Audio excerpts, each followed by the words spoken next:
Good evening, I'm Bo Williams. Welcome to the 7. Let's get a look at the Big 7 stories right now. Topping the list for us tonight, a community in Scott County pushing back on plans to build a new landfill.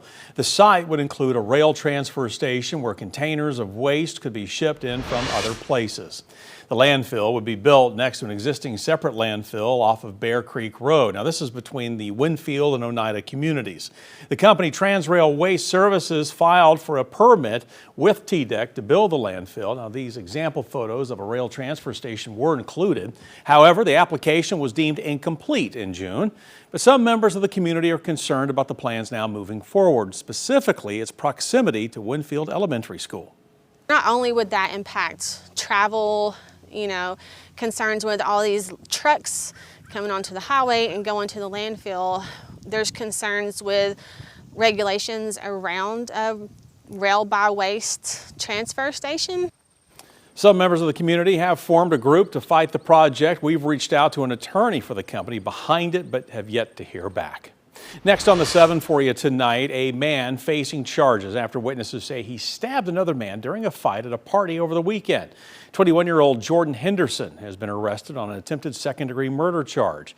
This after an officer responded to UT Medical Center on Saturday to speak with the victim of the attack, who told police he was at a party in Fountain City when he got into a fight with Henderson. Now, the victim had 5 stab wounds across his body, which he says he did not realize he had until after the fight. Police say he was stabbed in the neck, back, and chest and suffered a partially collapsed lung. Those injuries are reportedly non-life-threatening. Law enforcement tell us several other witnesses at the party also say Henderson stabbed the victim. Now, Henderson's first court appearance is set for tomorrow. Next on the 7 for you tonight, a new economic report for the state of Tennessee from the Bureau of Labor Statistics says between spring and early summer 2024, more people lost jobs than were hired. 6 News sat down with Michael Kofed, an assistant professor of economics with the Haslam College of Business at UT, to learn more about the current state of the job market. He says the churn in the labor market has essentially stopped, where firms aren't really laying off a whole lot of employees, but they're also not hiring as well. Now, Tennessee employers reporting labor shortages or trouble finding people with the right skill set to fill open jobs. Also, those in search of a job say it's taking longer to find those jobs as well. Now, this is creating a lot of uncertainty for employers and potential job candidates. This kind of freezing is giving us some concern because does that mean that it's a temporary freeze? And with all the uncertainty with international trade going on, will it pick up again in the fall? Or does that mean that we're essentially putting the car in reverse now and we're going to see layoffs exceed hirings? Right now, we just don't know. Now, if you're looking for a job right now, you might have to apply more than you thought you were going to. Kofed says the worst thing people can do is just give up. All right, next on the 7 for you tonight, 3 Knoxville police officers suing the city of Knoxville, saying that they've been misclassified under the city's payment plan. In 2022, the city proposed a tiered payment plan for city employees like police. The lawsuit contains claims that 3 officers have been placed in lower tiers than what they qualify for based on their experience.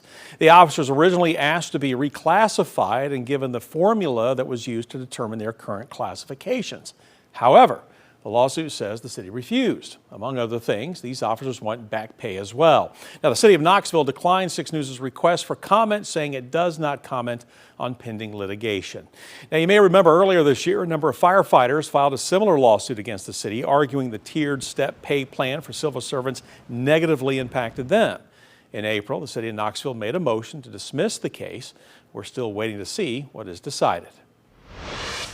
All right, next up for you here on the 7, if you've grilled out lately, you may have noticed the price of your hamburger meat is going up. According to the USDA, beef and veal prices have risen over 10% since last year and are predicted to continue to rise. Now, a local rancher tells us his farm had to increase prices to keep up with a number of factors like the cost of production, labor, and inflation. And the cost of cattle has gone up as well. Here's the cattle-calf producer has kind of been beat down and not, had a lot of profit. I mean, it's been a rough business to be in. He goes on to say the increase in price at the grocery store is a supply and demand issue, and there are less people getting into the business because the cost is so high. Next on the 7, Knox County Commissioner and mayoral candidate Larson Jay proposing to phase out Knox County's wheel tax. Jay says this proposal is supported by Knox County Mayor Glenn Jacobs. The nearly 25-year-old tax is $36 per vehicle at registration and renewal. 6 on Your Side spoke to Commissioner Jay, who told us he thinks the tax is a double tax. He also said the county is not fulfilled on its promise of using the funds to finish local projects. Now, he is optimistic about the proposal, citing the county's current financial situation. With some changes in our recent finances and the booming economy of Knox County, it seemed like the right time to at least start the process. My ordinance rolls it out over a 3-year repeal process. So there's a little bit next year and then a whole lot more, and then we finish it up in the 3rd year. According to documents from the county clerk's office, from July of last year to this June, the wheel tax generated roughly $16 million in revenue for the county, used to improve and build libraries, schools, and parks. All right, former Vol coach Derek Dooley planning to switch career paths. In a campaign video posted this morning, Dooley announced his run for Senate in the state of Georgia. Dooley says he plans to run as a Republican, and he promised to bring old-fashioned Georgia common sense. He goes on to praise President Trump and what Dooley calls Trump's results. Dooley says in the video that opening the border makes the country less safe and, quote, biological men should not be playing in women's sports.